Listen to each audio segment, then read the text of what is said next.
कौन आपण माने आल्युमिनियम बासन रे खाद्य खाउछन्ति कि एही परे आपणकर किडनी फेल जानतु ए संपर्क रे कौन कहउछन्ति चिकित्सक।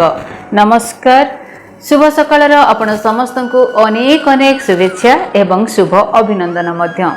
दर्शक बंधु, आमर भारतीय रोषेई रे आल्युमिनियम बासन कुसनर बहुत व्यवहार करा जाय थाए।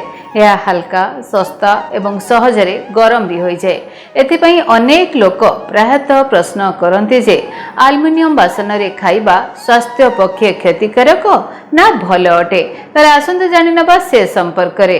दर्शक बंधु, आल्युमिनियम को नहीं होइतिबा रिसर्च अनुसार एही बासनर व्यवहार एक क्षतिकारक नुह, कारण यह एक धातु अटे।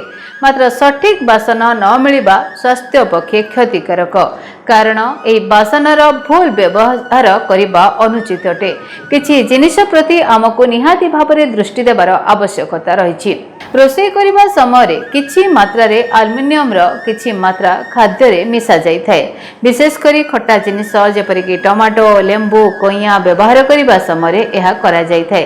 तेबे शरीर रे सामान्य भाबरे 2 रु 10 मिलीग्राम जाए प्रत्येक डाइट रे यह प्रवेश करि थाए। अल्प मात्रा हानिकारक नुह, कारण किडनी यहाकू बाहर कर दे थाए।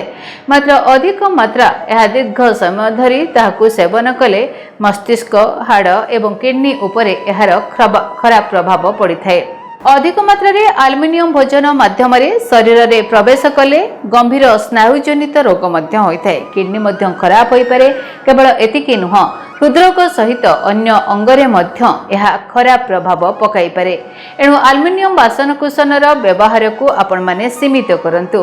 बारंबार खट्टा जातीय जिनिस एही बासन रे रोषेई करंतु नहीं। दीर्घ समय धरी खाइबा रखिबा लागि एभली बासन व्यवहार भी करंतु नहीं। केवल एतिक नुहे, बासन खराब हेले तार व्यवहार को बंद कर दियंतु। तेरे दर्शक बंधु, जदि आपण माने घरे आल्युमिनियम बासन व्यवहार करूचंती किबा सेतरे खाउचंती ताले टिके सतर्कता अवलंबन करंतु, कारण यह आपणकर स्वास्थ्य उपरे खराब प्रभाव पकाई पारे। आपण माने सुस्थ रहंतु, निरोग रहंतु, आपणक पई दिनटी शुभमय हो एतिकी कामना करिबा सहित विदाय दियंतु। धन्यवाद, नमस्कार। डीटीवी ओडिया देखिवा पई सब्सक्राइब करंतु एवं बेल आइकन को मध्य दबाई दियंतु।